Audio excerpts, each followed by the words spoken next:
Hey everyone, and welcome back to Talk Tickers. We're diving into Regions Financial's Q4 2024 earnings call today. Sounds good. This one was a popular request from our listeners, so let's get right into it. Yeah, absolutely. It was a record year for them. Okay. Earnings per share hit $1.93 and return on equity of 18%. Wow, 18% ROE.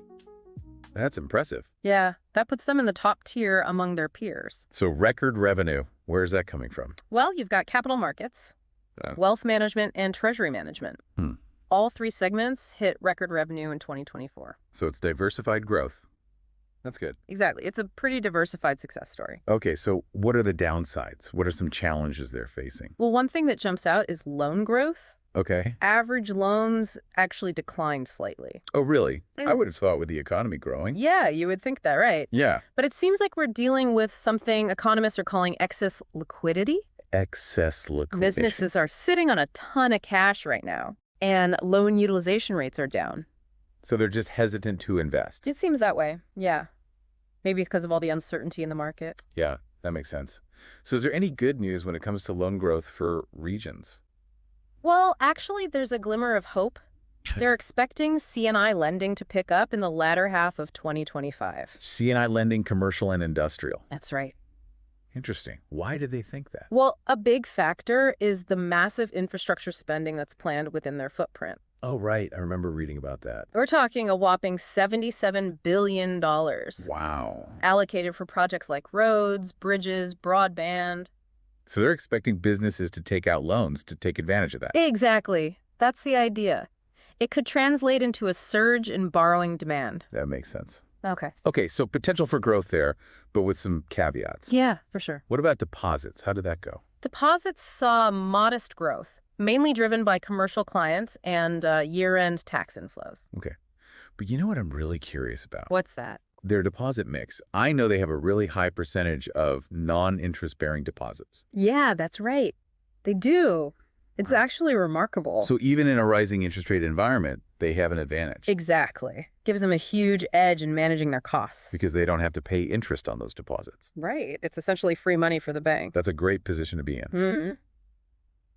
Okay, let's move on to net interest income. Mm-hmm. Did this grow in Q4? It did, yeah. Okay, good. Net interest income grew by 1%, Okay. which is pretty healthy considering that interest rates have been falling. Right, so how do they manage that? Well, they did it through a combination of lower deposit costs Okay. and also a strategic hedging strategy, Okay. which helped offset the pressure from those lower interest rates. So they're being proactive. Exactly. They're not just sitting back and letting things happen. That's good. What about their outlook for net interest income for 2025? They're projecting a 2-5% increase. Yeah. But of course, that depends on a lot of factors. Right, the Fed could always throw a curveball. Yeah, exactly. Who knows what they'll do with rates? Okay, what about fee revenue? How'd that do? Well, adjusted non-interest income actually dipped slightly from Q3, Okay. but for the full year, it still jumped up 9%. Okay, so still a positive trend overall. Yeah, absolutely. What's their outlook for fee revenue? They're expecting capital markets revenue to be around $80-90 million per quarter. Okay. Which is a bit lower than their 2024 number, You had a record year. but still a respectable figure. Okay, so maybe a slight cooling off, but still solid. Right. All right, let's talk about expenses. Were they able to keep those under control? Yes. Adjusted non-interest expenses actually decreased, But both for the quarter and the year. so they're being cost conscious. Definitely. Especially considering they're planning for growth.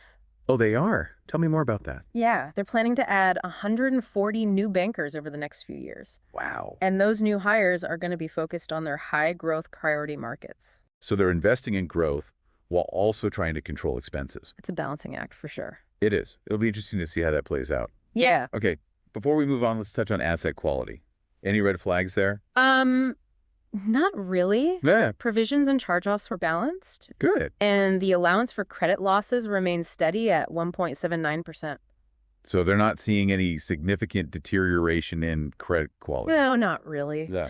But they are expecting charge-offs to be at the higher end of their range in 2025, Okay, what is their range? 40 to 50 basis points. So why do they think it'll be at the higher end? Primarily because of some portfolios they flagged earlier as potentially problematic. Oh, okay. So they're already aware of those. Right, and they've already reserved for those potential losses. So they're being proactive. Exactly. Okay, last but not least, capital allocation. How are they managing their capital? Well, they bought back $58 million in shares, Okay. and they paid out $226 million in dividends this quarter. Okay, so they're returning value to shareholders.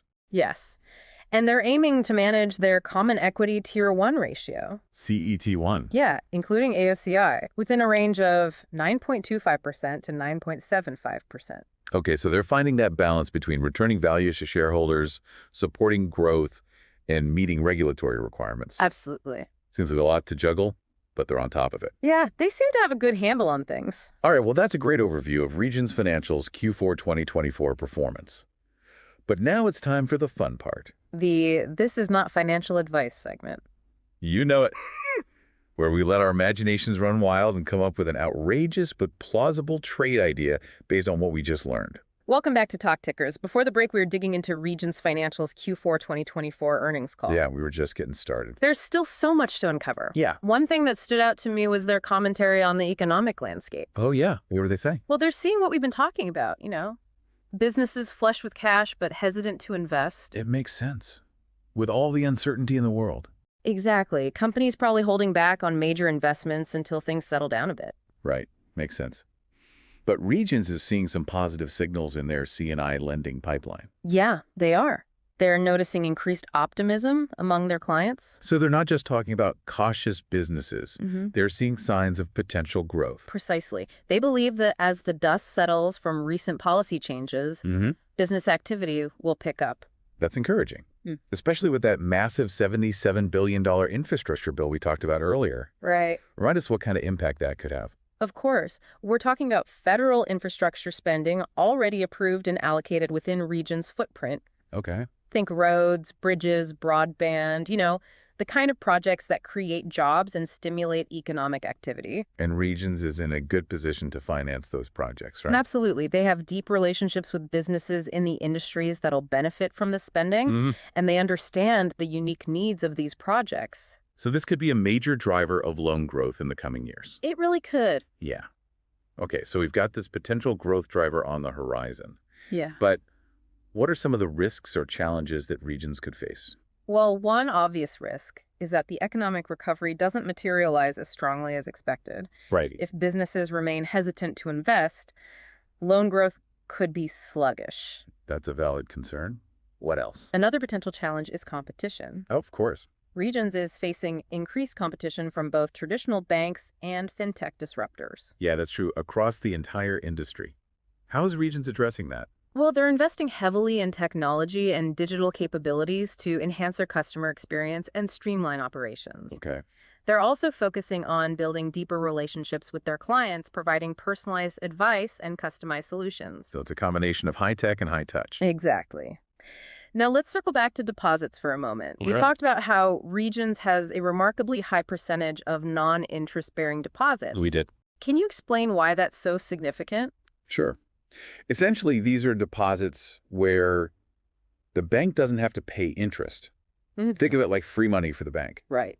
This is a huge advantage in a rising interest rate environment Yeah. because it helps them maintain a wider profit margin, Okay. which is the difference between what they earn on loans and what they pay out on deposits. Makes sense. But how sustainable is this advantage? Could we see a shift away from non-interest-bearing deposits as interest rates rise? That's a great question. Yeah. It's certainly possible that as rates rise, customers might start looking for higher returns on their deposits. Right. But Regions has a few things working in their favor. Like what?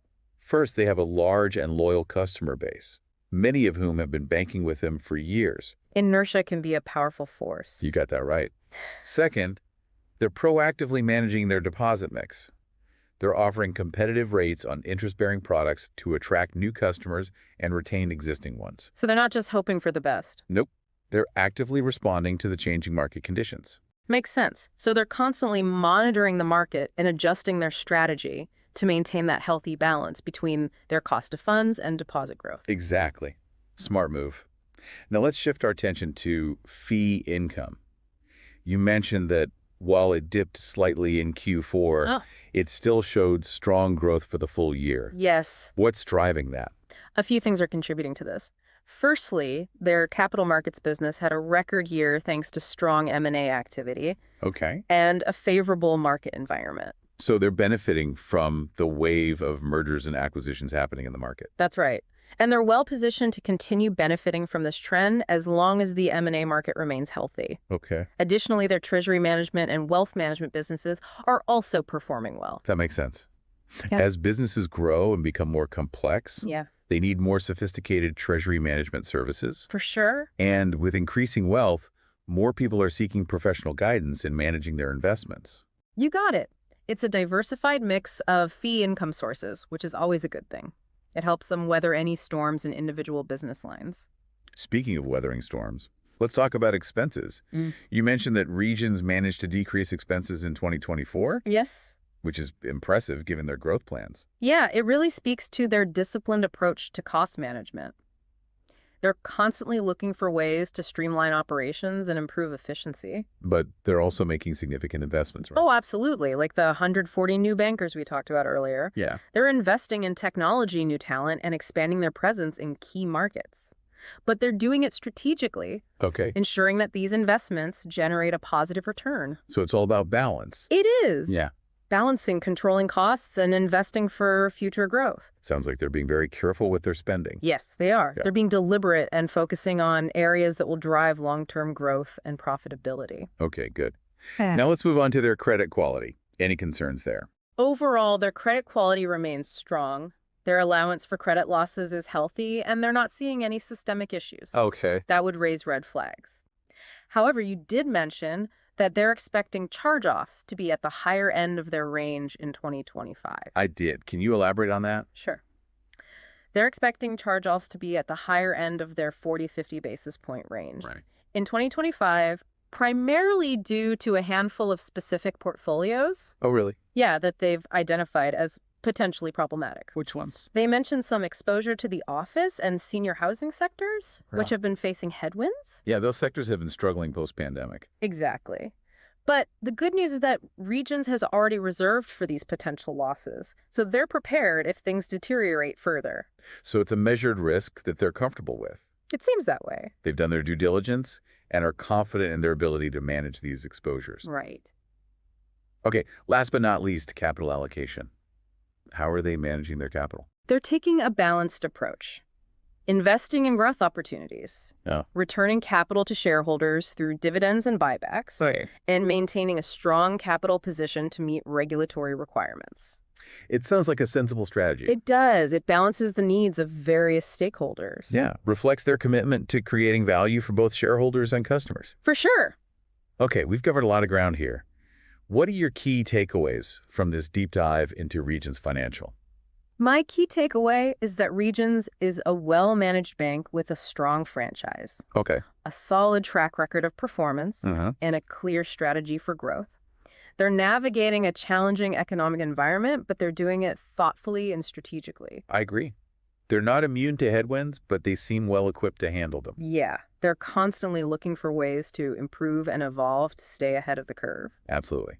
Now, before we move on to our This Is Not Financial Advice segment, Yes. any final thoughts for our listeners? I would just say that it's always important to do your own research and due diligence before making any investment decisions. Right.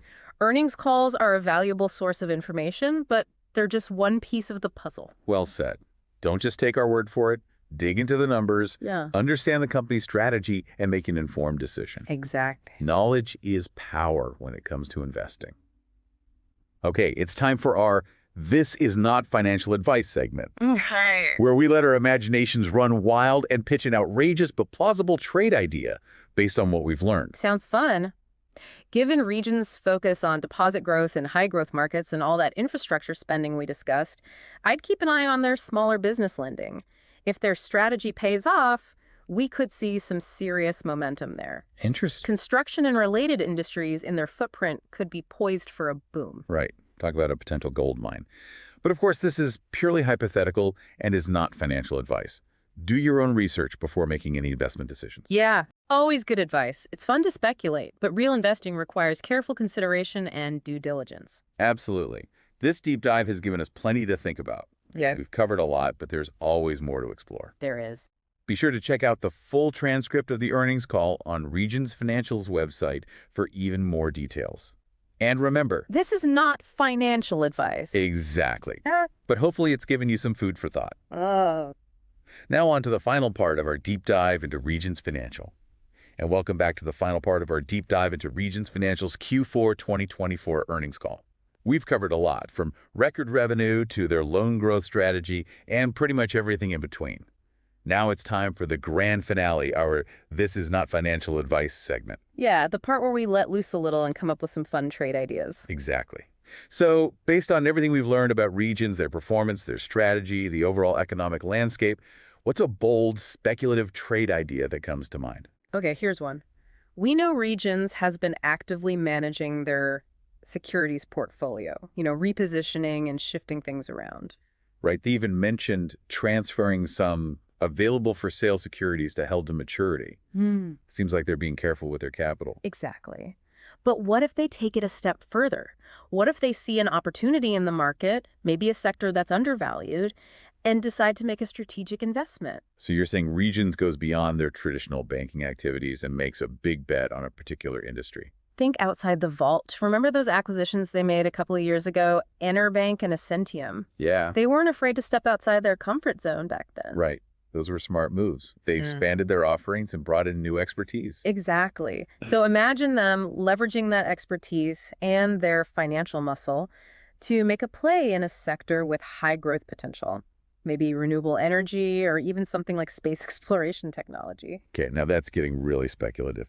But I have to admit, it's not entirely implausible. It fits with their focus on innovation and growth. Right. And if they play their cards right, it could be a game changer. It would definitely turn heads on Wall Street. But let's be clear, everyone. This is pure fantasy. This is not financial advice. Absolutely. Just a thought experiment. A way to explore the possibilities based on what we know about Regions. And on that note, I think it's time to wrap up our deep dive into Regions Financial Right. We covered their record revenue, loan growth strategy, deposit advantage, expense management, credit quality, their capital allocation. We covered it all. We really did.